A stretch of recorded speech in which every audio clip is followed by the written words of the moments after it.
Dado tudo o que está acontecendo no Irã, seria totalmente compreensível esquecer disso por um momento. Outros conflitos envolvendo os Estados Unidos ainda estão em andamento, mas estão. E talvez em nenhum lugar isso seja mais evidente do que no Equador, onde forças americanas e equatorianas começaram a lançar ataques conjuntos contra traficantes de drogas. Desde que o presidente Daniel Noboa assumiu o poder em 2023, diante da indignação pública pela violência recorde, o país enfrenta uma exaustiva guerra contra gangues de tráfico de drogas. Essas gangues transformaram os portos do Pacífico do Equador em um dos pontos de trânsito de cocaína mais importantes do mundo, ao mesmo tempo em que transformaram o próprio Equador em uma das nações mais perigosas do planeta. Antes visto como um dos países mais seguros da América do Sul, o Equador teve sua taxa de homicídios aumentada em 40% no ano passado, alcançando quase 50 por 100 mil habitantes, de acordo com dados da Iniciativa Global contra o Crime Organizado Transnacional, ou GITOC. O que piora a situação é que esse aumento ocorreu após 2 anos de taxas de homicídio já em níveis recordes. O contexto de tudo isso é a declaração de conflito armado interno do Equador em janeiro de 2024. Isso levou Noboa a classificar 22 gangues como organizações terroristas, enviar o exército às prisões e ruas e impor toque de recolher nas províncias mais violentas. Ele foi reeleito com folga em 2025 com a promessa de continuar lutando. Com operações conjuntas com o Comando Sul dos Estados Unidos, apoiadas por 35 mil soldados equatorianos, veículos blindados e helicópteros, o conflito parece entrar em nova fase. O ministro do Interior do Equador, John Heinberg, afirmou à imprensa: "Estamos em guerra, mas vencer essa guerra é outra questão, totalmente diferente." Antes dos ataques, os meses que antecederam as operações conjuntas estavam entre os piores da história recente do Equador. O país fechou 2025 com 9.161 homicídios intencionais. O que pode não parecer tanto até você perceber isso. Em 2023, o último ano para o qual temos dados precisos, os Estados Unidos como um todo registraram 22.830 homicídios. A população do Equador é de aproximadamente 18 milhões, enquanto os Estados Unidos têm 340 milhões de habitantes. Para te dar uma ideia da dimensão da crise que a nação andina está enfrentando, considere este fato simples, mas impressionante. Se a taxa de homicídios do Equador fosse magicamente transferida para os Estados Unidos, isso significaria mais de 170 mil americanos sendo assassinados a cada ano. Ainda mais marcante era a natureza dessa violência. De acordo com Matias Abad Machan, professor da Universidade de Azuay, 95,4% das mortes estavam diretamente associadas ao crime organizado, disputas de controle territorial e economias ilícitas ligadas ao tráfico de drogas. Os últimos 2 meses do ano foram dos mais mortais. Entre 1º de novembro e 23 de dezembro, 1.232 pessoas foram assassinadas nas províncias sob estado de emergência. Isso inclui Guayas, Esmeraldas, Los Rios, El Oro, Santa Helena e Manabí na região costeira, Loja no sul e Chimborazo no centro. A violência não se limitou apenas às ruas. As prisões do Equador, que há muito tempo funcionam como quartéis generais operacionais das gangues do país, testemunharam alguns dos piores derramamentos de sangue. Em novembro de 2025, 2 confrontos entre grupos rivais dentro de uma prisão no sul deixaram pelo menos 31 detentos mortos, dos quais 27 foram mortos por asfixia. Em dezembro, ao menos 13 detentos também foram encontrados mortos na mesma unidade, segundo a mídia local e o Serviço Penitenciário do Equador, SNI. Um drone com explosivos foi detonado a cerca de 100 metros da prisão para distrair, afastando os guardas dos assassinatos ocorridos lá dentro. Fora das prisões, a violência atingiu áreas da vida equatoriana antes inimagináveis, incluindo o futebol profissional ou soccer para os americanos. Em dezembro, o ex-jogador da seleção nacional, Mário Pineda, foi baleado e morto, sendo o 5º jogador de futebol equatoriano assassinado somente em 2025. A perseguição a jogadores de futebol começou com um ataque a Richard Mina, do Liga de Quito, que foi ferido em um suposto assalto em Guayaquil. Depois, isso se espalhou para outros distritos. Segundo o veículo de língua espanhola El País, A maioria desses assassinatos estava ligada a apostas esportivas, que rapidamente se tornaram um novo nicho para o crime organizado. Para conter a violência, o Equador restringiu a maioria das passagens de fronteira com Colômbia e Peru, mantendo só 2 postos internacionais abertos. O Equador, preocupado com segurança nacional devido ao crime organizado e narcotráfico nas fronteiras, compartilha cerca de 600 quilômetros com a Colômbia ao norte e 1.500 quilômetros com o Peru ao sul. Grande parte é selva densa, rios e áreas rurais quase impossíveis de patrulhar efetivamente. Durante anos, essas fronteiras facilitaram a circulação livre de armas, precursores químicos e combatentes entre os países, dando às gangues de províncias fronteiriças, como Esmeraldas e Sucumbios, um apoio logístico que operações militares internas não conseguem cortar. Isso é realmente importante porque Colômbia e Peru são os maiores produtores de cocaína em todo o mundo. E agora todos, desde os cartéis mexicanos e as forças guerrilheiras colombianas até a máfia albanesa, estão competindo para controlar as rotas, permitindo que essa cocaína chegue aos portos do Equador e siga para o resto do mundo. Por isso, a repressão crescente no país. Em meados de janeiro deste ano, Quito havia enviado 10.000 soldados para 3 províncias costeiras, Guayas, Manabí e Los Rios. Centenas de soldados das forças especiais foram enviados para reforçar operações.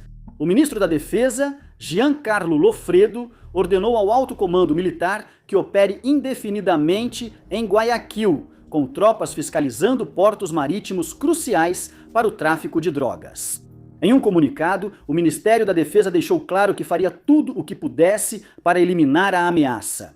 Disse, em parte, e vamos citá-los aqui: prisão ou inferno, para qualquer um que colocasse a segurança em risco.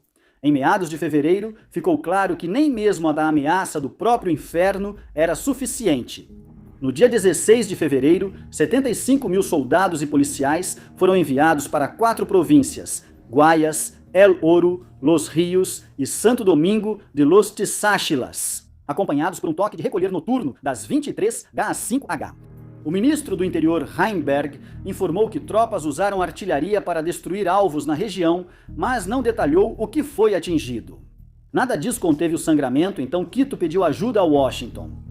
Vamos te perdoar se não percebeu que os Estados Unidos entraram no conflito armado interno do Equador.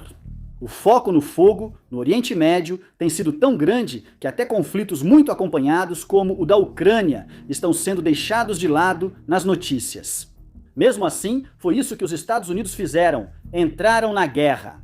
Em 2 de março, o comandante do Southcom, general Francis Donovan, foi a Quito se reunir com Noboa e altos funcionários da defesa. No dia seguinte, Estados Unidos e Equador iniciaram operações conjuntas contra grupos classificados por Washington como terroristas. Foi o primeiro caso de operações terrestres com apoio dos Estados Unidos contra infraestrutura de cartéis no Equador, dentro da Operação Lança do Sul, campanha militar mais ampla dos Estados Unidos contra embarcações suspeitas de tráfico no Caribe e Pacífico Oriental. Desde setembro do ano passado, essa operação já matou mais de 150 pessoas. Até agora, porém, as ações no Equador foram relativamente limitadas. O bombardeio de um campo de treinamento pertencente a uma facção dissidente do grupo rebelde FARC, da Colômbia, situado logo dentro do território equatoriano. O afundamento de um submarino do narcotráfico na costa, de acordo com autoridades do Pentágono. Porém, isso é só o começo. O FBI anunciou que abrirá um escritório no Equador para investigar crime organizado, lavagem de dinheiro e corrupção com a polícia local. Enquanto isso, Joseph Humar, secretário assistente interino de Defesa Interna, afirmou ao Congresso que a campanha no Equador define o ritmo para operações regionais de dissuasão contra infraestruturas de cartéis na América Latina e Caribe. Mas, enquanto a Casa Branca afirma que a operação em andamento está acumulando um sucesso atrás do outro, ela também está criando atritos diplomáticos na região. Isso fica mais claro do que nunca entre Quito e Bogotá, Colômbia. Estamos sendo bombardeados a partir do Equador. Essa foi a mensagem do presidente da Colômbia, Gustavo Petro, que no dia 17 de março acusou Quito de bombardear alvos dentro do território colombiano, ao dizer depois que restos carbonizados de quase 30 pessoas haviam sido encontrados perto da fronteira, em episódio que o The Guardian apontou como grave deterioração nas relações entre os países vizinhos. O líder colombiano disse que uma bomba não detonada lançada de uma aeronave foi achada a 100 metros da casa de uma família camponesa pobre. O presidente do Equador, Daniel Noboa, negou as acusações e afirmou que as forças de segurança de seu governo atuam apenas dentro do país. Ele acrescentou que o Equador combate o narcoterrorismo em todas as formas e bombardeia esconderijos desses grupos, muitos deles, segundo ele, colombianos. Não sabemos o que ocorreu no local, pois estamos a dezenas de milhares de quilômetros de distância. É seguro presumir, pelo que disse o presidente Noboa, que muitos alvos eram colombianos e alguns ataques podem ter caído em território de Bogotá. Isso preocupa a Colômbia, pois indica a violação da soberania nacional e pode transformar uma operação antiterrorista localizada em um conflito mais amplo. Para deixar claro, não afirmamos que Colômbia e Equador chegarão a ponto de Quito e Bogotá declararem guerra. Na verdade, estamos alertando que essa situação, se não for tratada corretamente, realmente tem potencial para escalar. Muito além do que qualquer um imagina ao planejar as operações antiterrorismo, porque afinal, não é a primeira vez que os dois líderes entram em conflito. Noboa, aliado próximo do presidente Trump, culpou diversas vezes a Colômbia por não impedir a atuação de grupos criminosos ao longo do trecho mais pobre da fronteira entre os dois. O presidente Noboa fechou a fronteira e impôs taxa de segurança de 30% às importações colombianas, alegando ação insuficiente contra o tráfico de drogas. A Colômbia retaliou com tarifas próprias e reduziu as exportações de energia. Com a situação global atual, é fácil ver como essa crise pode crescer, certo? Isso antes mesmo de entrarmos na relação conturbada entre Washington e Bogotá. Apesar do encontro em fevereiro, onde Trump afirmou que a reunião com Petro foi excelente, as relações entre os países não melhoraram desde que ambos começaram a se desentender nas redes sociais no ano passado. A Colômbia ficou de fora do programa Escudo das Américas, ao contrário do Equador, que foi convidado a participar. Mais importante do que ter sido deixada de fora da organização transnacional, porém, é o fato de que a DEA tornou o presidente Petro alvo prioritário, enquanto promotores em Nova York investigam seus supostos vínculos com traficantes. Alvo prioritário é o rótulo que a DEA dá a quem, segundo eles, tem grande impacto no tráfico de drogas. Registros da DEA indicam que Petro foi citado em diversas investigações desde 2022, muitas baseadas em entrevistas com informantes confidenciais. Os crimes investigados pela DEA envolvem possíveis negociações dele com o cartel de Sinaloa e um esquema para usar seu plano de paz total, iniciativa colombiana para negociar cessar-fogo com guerrilheiros e cartéis, beneficiando traficantes que apoiaram sua campanha presidencial. Registros indicam que Petro usou as forças de segurança para contrabandear cocaína e fentanil pelos portos colombianos. Para deixar extremamente claro, para que não sejamos obrigados a adicionar a Colômbia à lista de nações tentando nos processar, Petro nega todas essas alegações, mas seja verdade ou apenas um subproduto do Trump ficando irritado com Petro nas redes sociais, não é absurdo especular que os Estados Unidos possam tentar uma incursão em Bogotá nos moldes da feita na Venezuela, usando Quito como base de operações. Trump ameaçou Petro com uma ação desse tipo após a captura de Maduro. No entanto, não afirmamos que isso certamente ocorrerá, especialmente agora com os Estados Unidos focados no Irã. Mas é uma possibilidade a considerar, já que o presidente Trump mostrou disposição para tomar medidas decisivas para eliminar quem ele veja como ameaça à segurança americana. Mas mesmo que essa campanha continue focada apenas nas gangues criminosas do Equador, ela continua sendo de vital importância.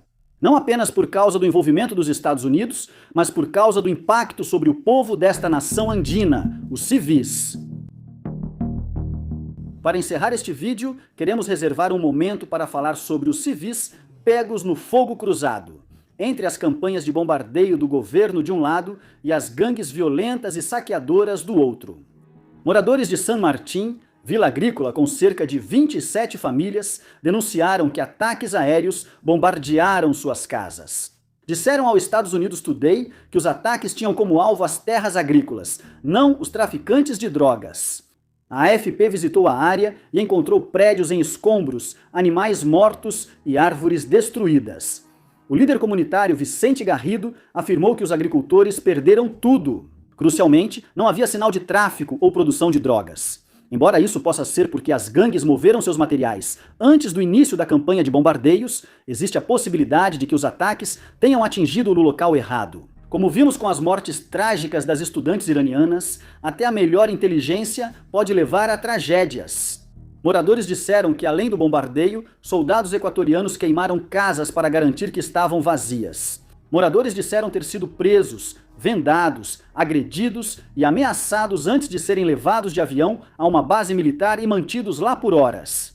A AFP não conseguiu confirmar as alegações. Isso se encaixaria em um padrão mais amplo de abusos das forças de segurança comum nas políticas de mão dura da América Latina. Na Colômbia, o escândalo dos falsos positivos envolveu soldados matando civis e os vestindo como guerrilheiros para ganhar recompensas.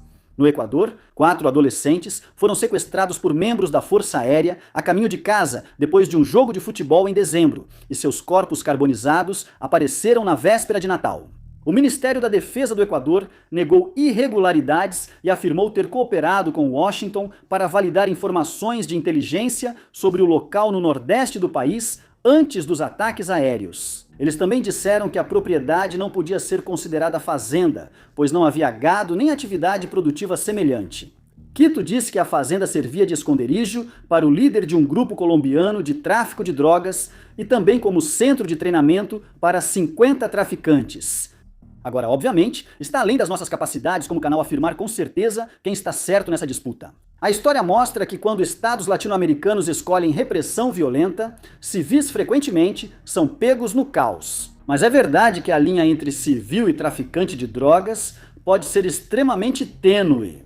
Em áreas rurais, pequenos agricultores geralmente só podem cultivar folhas de coca para grupos armados produzirem cocaína. Para esclarecer, não afirmamos que operações como as das forças dos Estados Unidos e do Equador sejam desnecessárias ou ineficazes. Entendemos a necessidade de eliminar traficantes que fizeram da América Latina seu quintal por muito tempo. Afinal, não foram os governos que empurraram o país para o caos, realizando massacres em prisões, assassinando candidatos à presidência ou pendurando corpos decapitados em pontes. As gangues começaram essa luta, e agora Quito está tentando desesperadamente terminá-la.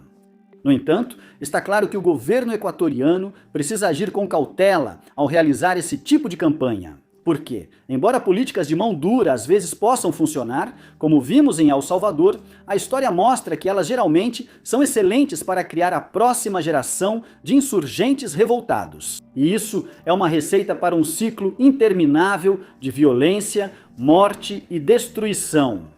Obrigado por assistir.